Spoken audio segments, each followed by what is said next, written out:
Hey, Crystal. We'll get started with questions from Howard Megdal. Howard, go ahead. Hi, Crystal. Good to see you. Hi. Place I'd love to start is just when we look at your assist percentage this year, it's up pretty dramatically. You were around 21 last year and you're nearly 30 this year. And I'm just wondering from your perspective, what do you see as the changes? Are you seeing things more clearly? Is the game slowing down? How do you account for it? I'm just looking for more opportunities to create for my teammates. I'm surrounded by great players, great offensive players, and we can put a lot of points on the board. So I'm just making sure I'm getting in the paint and spraying the ball out to my shooters.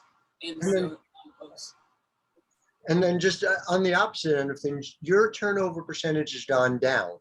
It was 15.6 last year, it's 13.7. But obviously that's something that Cheryl's talked about that continues to be a thing that you guys are dealing with as a team. Are there things you can do in the point guard position, or are there just other ways in which this needs to sort of be tackled? Just making sure we're on the same page. Most of the time, it's not really much of what the defense is doing. It's on us. We're biting ourselves in the foot or shooting ourselves in the foot with that.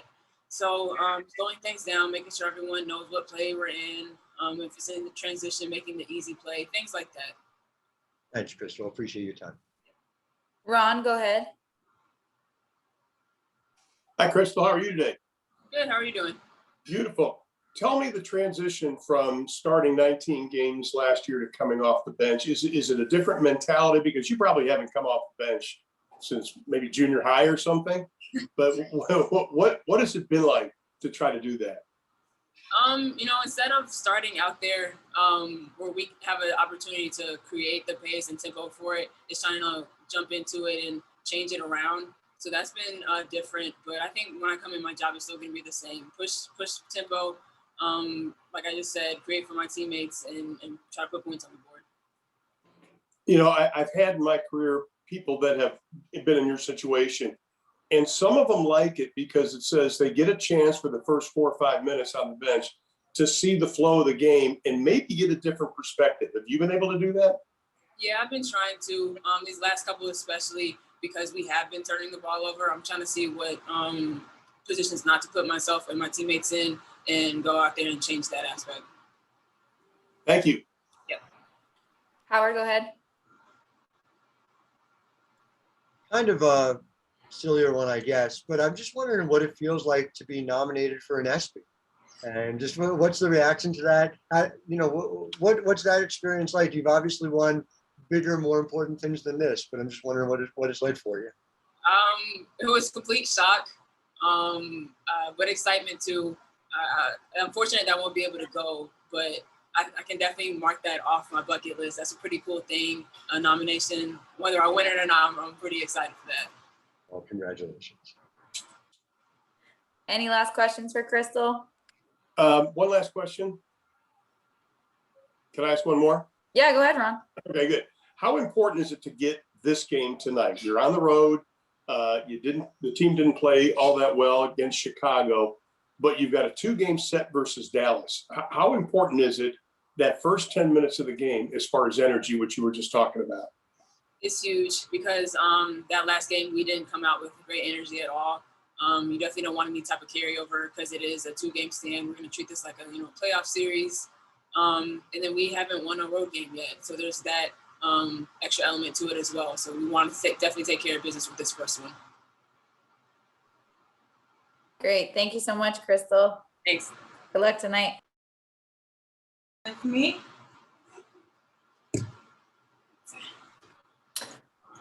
Hi, Leisha. We'll get started with questions from Danny. Danny, go ahead. Hey, Leisha. Good to talk to you. So ESPN announced this morning that you're one of the 4 finalists for the Muhammad Ali Sports Humanitarian Award for your advocacy and activism work. First of all, congratulations on that. And I was wondering, what would receiving this award mean to you, both with respect to the work you've done being recognized and also in terms of bringing more focus and attention to those social injustices you dedicate your time to? Can you repeat that? We had a fan situation over here. Sorry. For sure. I was just wondering, with being nominated for the Muhammad Ali Award,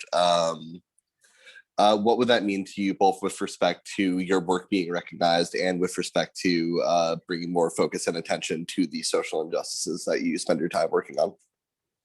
I mean, it's pretty cool. I think it's still sinking in. It's awesome because a lot of people do this work and, their names are never recognized. Their work is never acknowledged. So it's super humbling to be recognized first and foremost. So it's still kind of sinking in. I mean, it's pretty dope. Obviously, the Muhammad Ali Award is awesome. So it's a big deal. Like you said about it, raising more awareness, and like the ultimate goal is the fighting the change part of it, less so the like me getting an award for fighting for change. I actually like want the change to happen.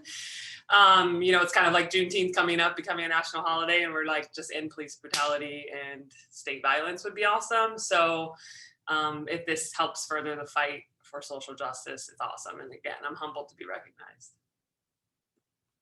Great. Thank you so much, Leigh. Kent, go ahead.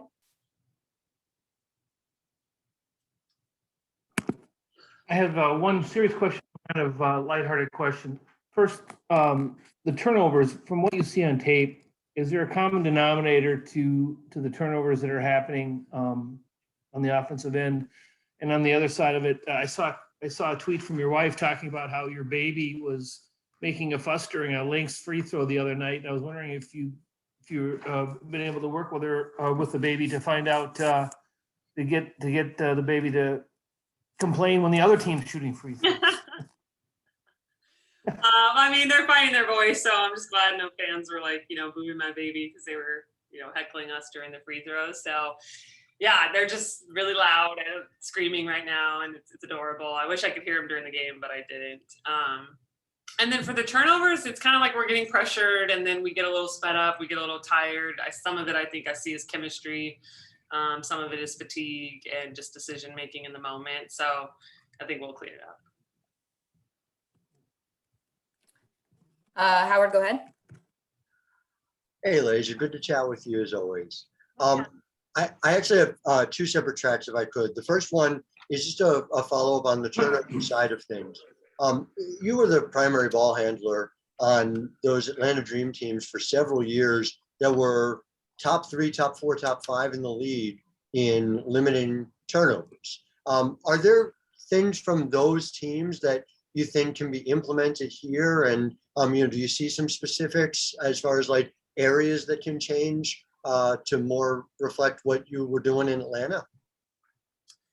Oh, that's a good question.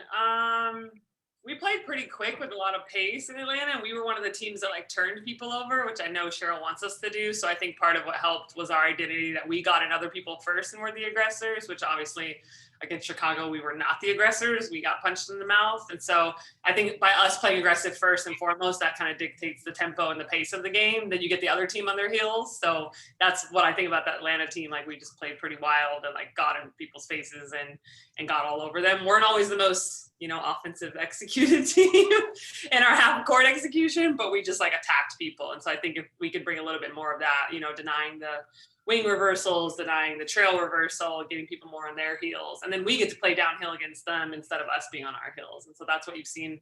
We've, unfortunately had to play like Atlanta, LA, two of the toughest, those 3-game stretches. And then with DC, a ball pressure team. So I think it really exposed us how much we've struggled with that. Makes sense. The other is unrelated to that, but has to do with your work with Tisha. And I'm wondering what it means as a point guard to have a point guard as your agent, whether there's an added benefit to that, whether there are tips she's able to give you that you wouldn't necessarily be able to get through no fault of anybody else's, from another agent. Yeah. Tisha's great because she played the game and she knows what it's like to be a point guard. So whenever you're like just venting to her, talking to her, she just gets it. And she's coming from a place of like empathy and understanding. So that's what's always awesome about her. When I played overseas back in the day and needed to go home, she was like, I got you. I get what it's like to play over here and have, an injury. So that's really where she shines. And then I have to shout out Katie Smith. Like I was watching film with her last night as a point guard. Our staff is like remarkable. It's like pretty crazy to sit back and look. Like sometimes I'm looking at them like, Peterson, that's like Evie, that's Katie Smith. Like our staff is like pretty awesome. So I had like that kind of surreal moment while I was watching film with Katie last night. Just like, this is Katie fucking Douglas. Like Katie Smith, like she's fucking amazing. And not former teammate Katie Douglas. And what she brings when she's watching film with you and can just talk through things and be like, look, I get it. Sometimes you're the point guard, you're being pressured, you know, someone's not getting open for you, but at the end of the day, if you throw the pass, it's on you. Like the team's gonna look at you as the point guard. And so having people like Tisha and like Katie Smith who get that empathy and understanding is really helpful because it's a tough position to play. There's proper Katie Smith appreciation. I agree. But to Tisha specifically, have any aspects of her game been something that you've incorporated into yours? Obviously, you know, there's a lot of overlap and then there's some key differences, but I'm just wondering, you know, whether there's been something specific that you've kind of pulled from her to use for yourself. I don't have the sauciness of Tisha. I'm not even gonna know. I'm gonna say I gotta make sure my passes get there. I can do the like, you know, look away at the end of the spot of it. But she played with a lot of tenacity, and I think that's what I love about Tisha's game too. While I might not be, you know, the Chelsea Gray's look away salute style of player, the tenaciousness with which she played the game and the fun and the joy with which she played it too, is something I like appreciated watching her about. Thanks, George. I appreciate it. All right, we have time for one more. So Ron, if you want to go ahead with the last question. Kalaisha, how are you today? Hey. Quick question. Walk me through. You sign, obviously, with Minnesota. They release you. Next day coming back. Were you told, hey, don't worry about this. We're probably going to bring you. I mean, talk about the emotions you had to go through in that 24, 48-hour period.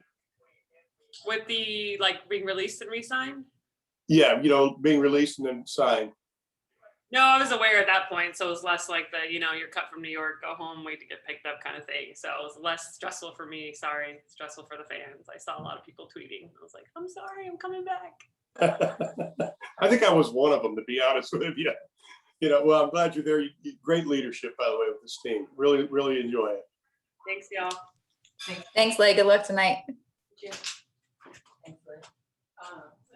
All right, everybody, we will see you here for pregame. Howard, thanks for joining us. Great to see you. Let me know if you need anything. Thank you so much. Appreciate it. I'll get back to you on those other two. We'll find a time for tomorrow, okay? Sounds great to me. Okay. Have a good day.